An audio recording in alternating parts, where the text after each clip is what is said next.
What comes to mind when you hear about someone going bankrupt? Their life is over. Well, not really. Bankruptcy can happen for many reasons, including poor financial decisions, failed business ventures, economic downturns, or even bad timing. Many successful people, including Thomas Jefferson, Walt Disney, Henry Ford, and Abraham Lincoln, have been through bankruptcy and have rebuilt their lives afterward. While it can have severe consequences and bring a lot of stress, bankruptcy is actually not that uncommon, and people can recover from it.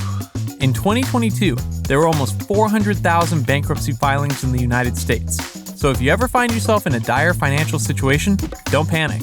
We're about to fill up your knowledge bank on this episode of Bankruptcy is a legal process that allows people and businesses that borrow more money than they can repay a fresh start by forgiving their debts, and it allows lenders to get back some of their losses. The consequences of bankruptcy, however, can be harsh, including significantly impacting a person's credit score, staying on their record for 7 to 10 years, and making borrowing money more difficult and expensive.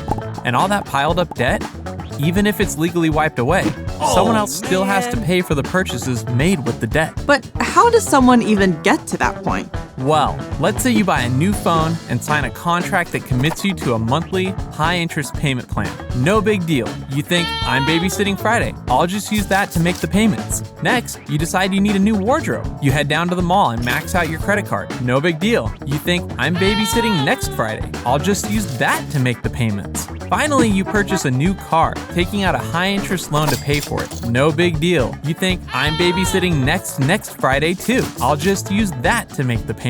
So what's the problem? I said I'd pay it all off. Well, let's fast forward a couple of years. You've been spending money faster than you've been making it. Your minimum payments aren't making a dent, and the interest is piling up. You fall behind on all your payments. And then, the late fees and penalties start adding up too. The next thing you know, you're tens of thousands of dollars in debt, and you're unable to pay it, and the lenders just keep calling. So, what are my options? You could try to negotiate with the creditors, but if that doesn't work, you might consider bankruptcy as a last resort. When bankruptcy is filed, a case is created in a federal court where a judge is assigned and decides whether your debt should be forgiven. It's actually better than what used to happen to debtors. Which was? Imprisonment, debt slavery, and public shaming. Okay, so what happens next? Well, the court then assigns someone to manage and oversee your case, also known as a trustee, through the Department of Justice's United States Trustee Program, USTP. The trustee represents the creditors trying to get the money they loaned you. Are there different types of bankruptcies? Actually, yes. In a Chapter 7 bankruptcy, a person who is determined to be qualified by a judge must sell all they have to pay off their debt, except for necessities like their primary car, home, and personal belongings. However, if they don't have assets to sell, the creditors and lenders won't get paid back the outstanding debt, and the expense is passed on to customers, mainly through higher prices. A Chapter 13 bankruptcy allows people with regular wages to honor their commitment to their creditors through developing a plan to repay all or part of their debts over time, typically 3 to 5 years. This can be an option for people who want to keep their assets and who have a regular income that can be used to repay their debts. What about businesses that go bankrupt?